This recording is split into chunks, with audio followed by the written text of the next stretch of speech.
तो गाइस आज का जो मूव था वो काफी क्लीन था। मैं वो इतने दिन ट्रेडिंग करते करते जो थोड़ा एक्सपीरियंस हुआ है उससे जो नया ट्रेडर है उसकी रिस्क लेने की एपेटाइट थोड़ा सा कम हो जाती है। आपने लॉसेस करा लिए, कुछ करा लिया, चीजें हो गई, देन मूव पकड़ने हैं तो आपको एक प्रेडिक्टेबल मॉडल पे मूव करना पड़ता है। मैंने आज बहुत ही क्लीन मूव पकड़ा विच वाज वेरी प्रेडिक्टेबल। अब आप कल देखो, me move to daily chart. ठीक है, ये हमारा डेली चार्ट है।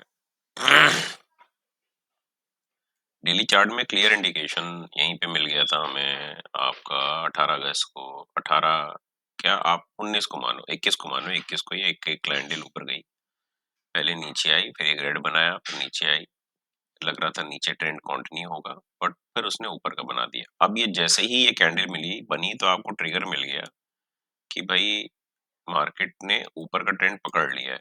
अगले दिन वॉलेटाइल रहा, नीचे की तरफ आया, लेकिन उसने उसके नीचे को क्लोज नहीं किया, मतलब इस कैंडल के नीचे क्लोज नहीं किया। अगर हम सिर्फ बॉडी बॉडी देखेंगे तो भी बॉडी के नीचे क्लोज नहीं किया था। ठीक है, तो अभी मार्केट ऊपर की ट्रेंड का है। यहाँ पे मैक्सिमम कंफ्यूजन था कि हो सकता है नीचे चली जाए, हो सकता है ऊपर चली जाए। उसका अगला दिन जो कि है 23, अब हम 23 तारीख को आते हैं 15 मिनट के कैंडल चार्ट पे।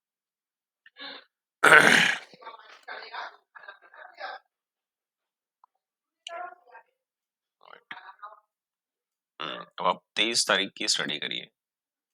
सॉरी, 15 मिनट में ये क्लीन ऊपर गया है। ठीक है, आप यहाँ से देखो, मतलब जो कंफ्यूजन था, बहुत लोगों का व्यू पॉइंट था कि यहाँ से मार्केट गिर सकता है क्योंकि उसने रेड कैंडल एक लंबा बनाया था 21 तारीख को। 23 तारीख को व्यू था कि 22 तारीख को, ठीक है, तो 23 तारीख को व्यू था कि एक मिनट बाद ही थोड़ा चुप रही, कि ये यहाँ से नीचे जाएगा, तो मैं भी उसी कंफ्यूजन में था। और 5 मिनट की कैंडल में अगर आप देखें तो यहाँ पे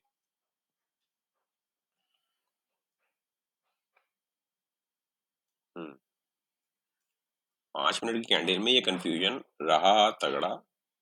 और मैंने इस पर्टिकुलर पॉइंट पे एक शायद कॉल की ट्रेड ली थी, जो जिसका स्टॉप लॉस कटा था, और यहाँ पे भी एक कॉल की ट्रेड ली थी। जबकि अगर प्राइस एक्शन आप देखो तो यहाँ से अगर हम विक को इग्नोर कर दें, क्योंकि चूंकि विक थी इसलिए मेजर कंफ्यूजन था, तो हमको लगा कि यहाँ से गिरेगा। 5 EMA का सेटअप बन गया, और 5 EMA के सेटअप के बाद लगा कि गिरेगा। खैर एनीवेज, मार्केट अगर हम बिल्कुल सेफ साइड चलें इस वीक के ऊपर, 44151 जो कि एक बहुत स्ट्रॉन्ग रेजिस्टेंस भी था, इसको जब मार्केट ने क्रॉस किया है तो आप ये समझिए 165 के आसपास, तो यहाँ पे ये ट्रेड बन रही थी। यहाँ पे जो कि बहुत स्ट्रॉन्ग रेजिस्टेंस जोन था, जोन मैंने डिलीट कर दिया, ये बहुत स्ट्रॉन्ग रेजिस्टेंस जोन है। अगर आप पीछे भी देखोगे तो यहीं पे मार्केट पहले भी घूमी है, ये रहा, ये था रेजिस्टेंस जोन। ठीक है, तो आप अगर देखोगे तो अगर मार्केट ने 200 क्रॉस किया तो उसने जाना ही जाना था ऊपर। तो यहाँ पे मेरी 2-3 ट्रेड गलत गई थी, क्योंकि व्यू पॉइंट जो है आदमी की ट्रेड का सत्यानाश कर देता है। अगर आपने गलत व्यू पॉइंट बनाया हुआ है और मार्केट आपको कह रही है नहीं भैया हम तो जा रहे हैं दूसरी डायरेक्शन में, और आप अपने व्यू पॉइंट को तोड़ नहीं पा रहे हैं, तो आपको लॉसेस होंगे अच्छे खासे ट्रेंडिंग मार्केट में भी। खैर एनीवेज, जब उसने 200 इसको इस सपोर्ट को क्रॉस किया तब मुझे समझ में आया कि यहाँ पे मैं गलत हूँ, तो मैंने यहाँ पे पुट की ले ली थी, पुट सेल कर दिए थे दो, तो मेरा लॉस कवर हो गया, थोड़ा बहुत प्रॉफिट हो गया। बट मैंने कुछ रेशोज बना रखे थे। रेशोज काम आते हैं आपके, ये आपने अगर डेबिट स्प्रेड, सॉरी रेशोज कह रहा हूँ मैं, स्प्रेड्स। तो मैंने एक पुट का स्प्रेड बना रखा था और एक कॉल का स्प्रेड बना रखा था। ठीक है, बुलिश। ठीक है, तो उसमें मुझे फायदा हो गया, तो ओवरऑल प्रॉफिटेबल गया, मैंने ये ट्रेंड पकड़ लिया। अब आप ये समझो, इसने कल, ये सेकंड जोन था जो सबसे स्ट्रॉन्ग रेजिस्टेंस का जोन था, मैंने पहले ही मार्क कर रखा था, ये भी मैं आपको दिखाऊंगा। आने दीजिए, ये देखिए सबसे ज्यादा मार्केट ने टाइम यहीं पे बिताया था, 11, 12, 13, 14 जो भी है, 11 के बाद 14 आया ना सीधा, हाँ 11 से लेके, ये आप पकड़ लो, 11 तारीख हो गया आपका, फिर आपका सीधे 14 तारीख आया, 12-13 हो गया। तो 11 तारीख को और 14 तारीख को इसने यहाँ पे, 11 का ही पूरा दिन है शायद, हाँ, 14 को तो खैर स्टीप फॉल ही आ गया था मार्केट में, फॉल ही आ गया था। तो और 10 से गिर रहा है मार्केट। तो आप समझो कि यहाँ पे जो साइडवेज मार्केट पूरा एक दिन गया, ये बहुत स्ट्रॉन्ग रेजिस्टेंस जोन था। इसको अगर क्रॉस करता तो मार्केट ऊपर जाता, और कल इसने इसको क्रॉस किया, तो आपको समझ में आ गया मार्केट रुकने के मूड में नहीं है। अब यहाँ से धीमे-धीमे करता हुआ क्रॉस करते हुए ये टॉप पे पहुंचा, ये बहुत ही स्ट्रॉन्ग रेजिस्टेंस था 44,500 का। अगर मार्केट यहीं कहीं खुलता और यहाँ पे स्ट्रगल करता, तो आपकी ट्रेड ना बनती, आज का एक्सपायरी वॉलेटाइल होने वाला था। और मैं सोच के बैठा था आज अगर एक्सपायरी वॉलेटाइल है तो मैं अपने लॉसेस प्रॉफिट्स को जो मैंने कमाए हैं मैं कहीं गंवाने नहीं देने वाला हूँ, मैं वेट करूंगा। और मैं स्ट्रैडल लेने के मूड में नहीं था आज। बट आज खुला गैप अप। गैप अप मतलब कोई भी रेजिस्टेंस अब है ही नहीं। आपको फिर से दिखाऊंगा मैं, ठीक है। अगर आप थोड़ा पीछे जाएं, ये थोड़ा सा इसमें ट्रेडिंग व्यू में दिखाने में दिक्कत रहती है, क्योंकि अगर मैं इसको डेली में कन्वर्ट करूँ तो अब आप ये देखो, यहाँ पे ये खुला गैप अप, और एक मिनट सॉरी, वापस यार आ जाते हैं हम, 1 घंटे के चार्ट पे आ जाते हैं। समझाना भी इसमें थोड़ा सा मुश्किल हो जाता है। हम्म, दूसरा घंटा चल रहा है, नीचे जा रहा है, नीचे जाना बिल्कुल तय था, लेकिन हमको बुलिश मूव पकड़ना था। तो अब जब ये गैप अप खुला यहाँ पे, ठीक, गैप अप खुलने के बाद आप ये देखो यहाँ पे कोई रेजिस्टेंस है नहीं। 800 के आसपास बहुत हल्का सा रेजिस्टेंस है, जिसको कि हम डिलीट ही कर देते हैं। जो मेजर जो जोन मैंने कल मार्क करके रखा था वो यही ऊपर वाला था। ये सॉलिड जोन है, यहाँ पे रेजिस्टेंस है। 15 मिनट में बहुत घुमा है, और कई बार मार्केट यहाँ पे घुमा है, और पीछे भी घुमा है। ये देखिए, ये पूरा रेजिस्टेंस है, ये पूरा तगड़ा रेजिस्टेंस है, क्योंकि यहाँ कई दिन मार्केट ने बिताए हैं, 7, 9, 14, मतलब ये 3-4 दिन आप देखो ये। तो इसको तोड़ना पॉसिबल नहीं था। तो अब मेरा जो प्लानिंग था ट्रेड का, मैं वही इसलिए भी ये वीडियो बना रहा हूँ कि जो प्लानिंग रहती है अगर वो आपकी अ, बिल्कुल सही बैठ जाए तो आप बहुत अच्छा पैसा कमा सकते हो मार्केट से। प्लानिंग यही थी कि गैप अप खुलेगा तो मैंने ये ट्रेंड पकड़ लेना। गैप अप खुलते के साथ ही मैंने टाइम नहीं वेस्ट किया। I took like around 50 quantity, 3-4 lot ले ली मैंने, कॉल की, और देखा ऊपर जा रहा है। इस रेड कैंडल के बाद ऊपर गया तो मैंने करीब 5-7 लॉट और जोड़ दी, और फिर ऊपर जाता रहा। तो मैंने इन द एंड मतलब 300 क्वांटिटी तक मैं पहुंच गया, पिरामिडिंग करता रहा। और जैसे ही इसने यहाँ पे ये ग्रीन के बाद ये रेड बनाया है और रेड के ही नीचे आया है, तो आप ये देखो 5 एमए का सेटअप बनने लग गया था। यहीं पे मैंने काट दिया सारा। तो ब्यूटी आपको बाइंग की ये मजेदार दिखेगी कि जब पीक पे पहुंचा तो करीब 80,000 रुपए का मेरा इन्वेस्टमेंट हुआ। 80,000 रुपए में इसने मुझे पीक पे 32,000 का प्रॉफिट दिखलाया था एमटीएम में, और मैंने उसको 17,000 के आसपास बुक किया। अब मैंने स्प्रेड बनाया हुआ था, तो स्प्रेड में मुझे दूसरी साइड भी आपको मैं क्या दिखाऊं, पोजीशन से दिखाता हूँ सीधा, ठीक है। ये देखो पोजीशन आप, तो इस स्प्रेड में आप देखोगे कि ये प्रॉफिट है, ठीक है। ये भी मैंने एक वो लेके लेके छोड़ रखी है, तो वो ठीक है।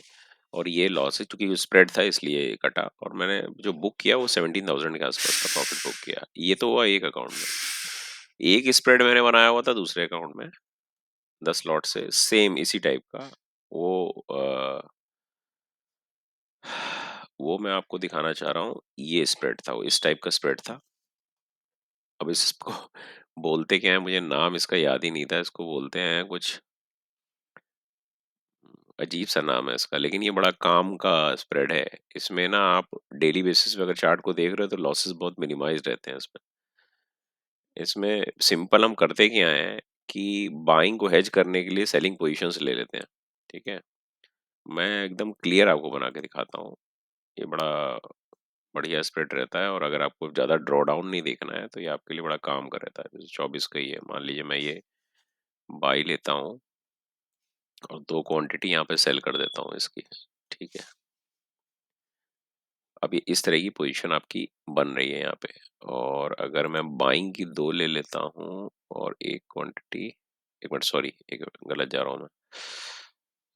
मेरे को ये बाई करना है 2 और ये सेल करना है 1।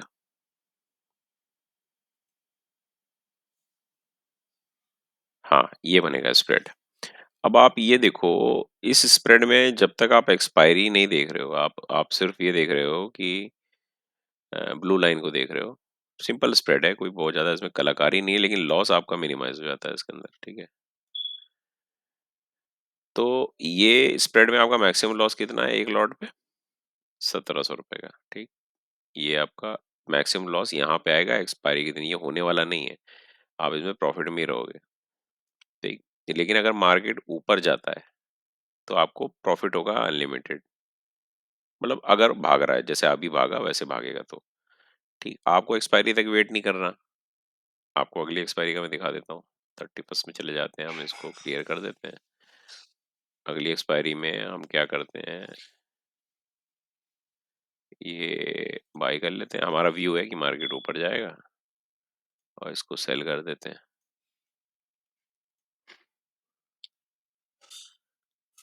सॉरी, मैं गड़बड़ी कर दे रहा हूँ, अभी थोड़ी प्रैक्टिस लगेगी।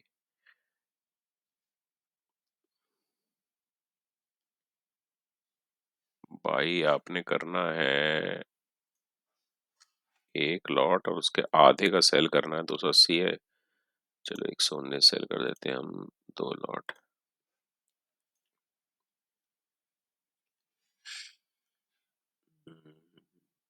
सॉरी।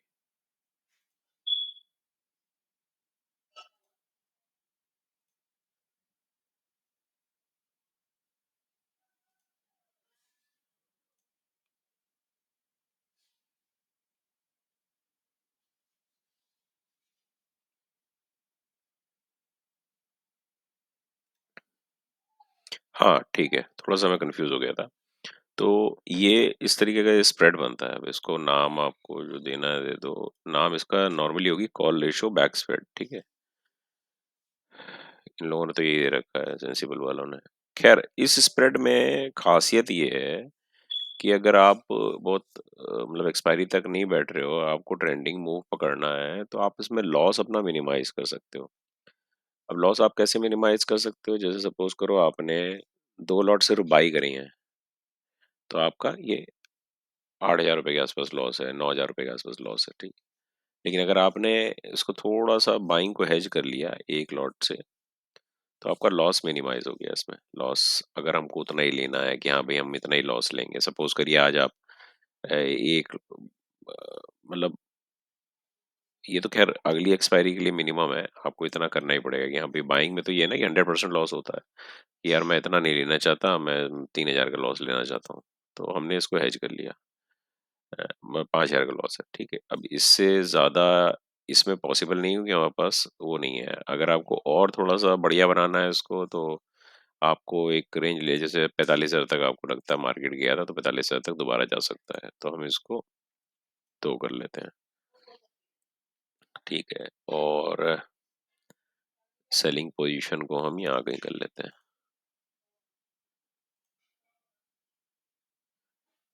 ठीक। तो अब इसमें हमारा अ,